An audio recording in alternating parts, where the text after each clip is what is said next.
这件事情刚开始发酵时，魏无羡还在被窝里睡懒觉。睁眼第一件事就是打开手机看微博，微信里接连不断的消息提示音都无暇顾及。他一直都用的是小号，也就是那个 ID 叫小走师们跟我走的账号。轻车熟路地点开蓝忘机的超话，却发现里面已经被自己图榜，各种恶意 P 图，各种爆料，以及那个从预告片里截出来的自己的脸被打了马赛克的接吻图，也是一刷就能看到好几张。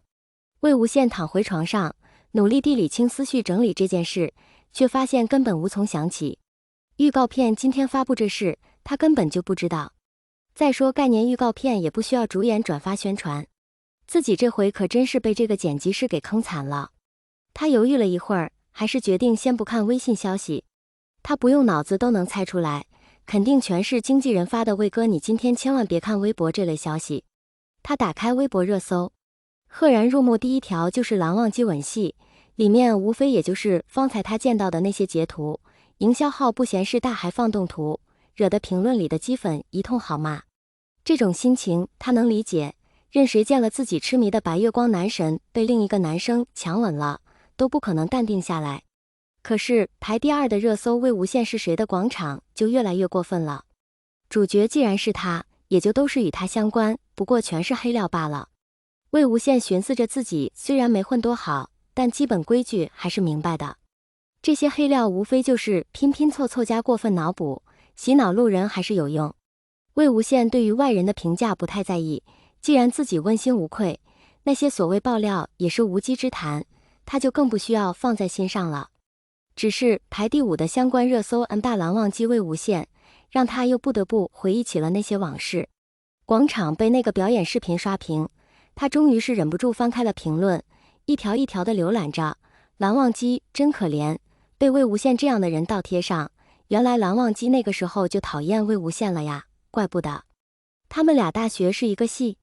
是啊，魏无羡还是那一届技草吧，好像，不过演技不行，不然也不会这么糊了。作为鸡粉，这个视频真的看一次心里爽一次啊哈哈哈！我就说我们的高领男神怎么可能看得上他？楼上加1，真的太痛快了。CP 粉之前还跳呢，结果我们家哥哥看都没看他一眼，整整5分钟的表演，那个800线都没得到我们哥哥一个正眼，也是够厉害。心疼蓝忘机，大学被荼毒了还不够，连出名了都不放过他。魏无羡到底有啥背景？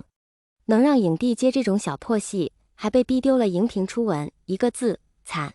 魏无羡背景再怎么牛 X 也不可能刚得过云深吧，所以这到底是怎么亲上的？蓝影帝怎么答应的？只有我在意为什么不能借位吗？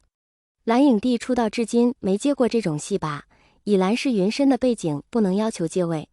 直观来看，我觉得这个视频里 WWX 唱的也不好听啊，影帝的古琴伴奏倒是没什么好挑剔的。他麻木地重复着翻页的动作，评论内容已经千篇一律，在他眼里也失去了意义。只是他还记得起，那是大20系里的期末汇报表演，他们所热烈讨论的同台表演也确实不是巧合，而是当时自己去找了负责人，几顿火锅就诱惑成功，把他们俩分为了一组。虽说从训练到表演圆满结束，魏无羡的目的也没有达到，他们俩也并没有成为朋友，可他却是一点也不怨。这段回忆被公布于大众眼前，他们都没有说错，那个同台就是有意为之，蓝忘机也就是一直讨厌他，哪怕现在有了改观。明明他们都没有说错，为什么他心里还是会这么难过呢？最后魏无羡直接关了微博，他觉得自己要是再看下去就缓不过来了。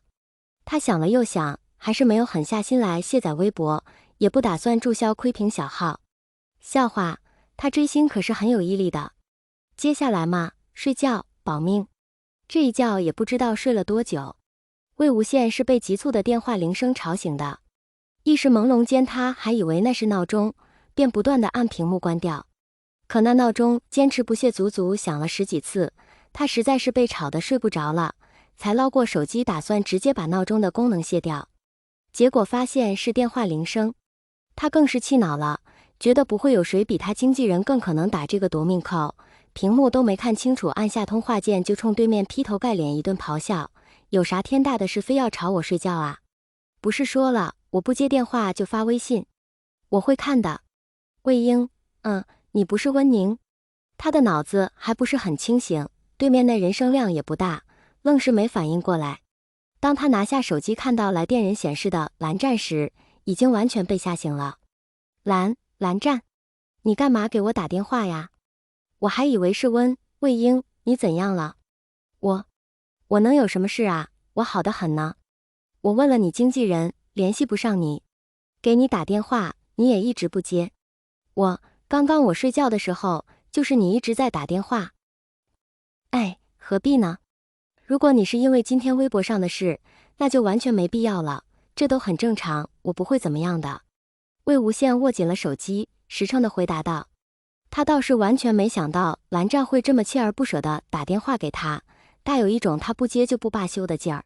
他听见电话那头有一声轻叹，若是无事，给他们回个消息吧，大家都很担心你。大家？蓝湛，你实话告诉我，不会是温宁找你的吧？不是，是我找的他，怕会打扰你。魏无羡握紧了手机，心里感到一阵温暖，被人关心的感觉总是不会坏的。他回道，不会打扰的，我每天都窝在家里抠脚，能有什么事啊？无非也就是睡觉。但是如果是你的话，我一点都不觉得打扰。好，那晚饭呢？你吃了吗？哪能啊？魏无羡赤脚走到窗台前，拉开窗帘，外面果真是一片夜色，我才醒呢，等会再吃吧。地址给我。啊？什么？地址？你现在在的地方？蓝湛，你不会现在要过来吧？他向窗外四处张望了下，到处都是人流，一点都不方便。不过奇怪的是，他望着外面的景象，居然就已经脑补出了好几种避人耳目前进小区的方式。可惜下一秒那人就回答道，我不在国内，暂时还回不来。这样也好，你一个大明星，在外面晃来晃去多不合适。我等会把地址发给你吧，那现在我挂电话了。对面没有应声。蓝湛，你是不是还有什么话要跟我说呀？有。这件事我能做什么？蓝忘机在得知消息时，就一直在思索应对策略，可是不管是哪种方式的澄清，他都害怕擅自为之会对魏无羡造成更坏的影响。谁知听他的语气，似乎是根本未放在心上。果然，那人下一句就道，你什么都不用做呀，蓝湛，圈里的事情嘛，都是越描越黑。你要是出面了，说不定你的粉丝会更加生气。反正他们也没说错，我唱歌确实不咋地，你那时候也确实，总之你不用担心我的事了。魏无羡挂了电话，转身又扑倒在床上，一边打开微信发地址，一边唉声叹气。这一天到晚的糟心事真多，他刚才还以为蓝湛问地址是为了来看他呢，结果还是自己自作多情了。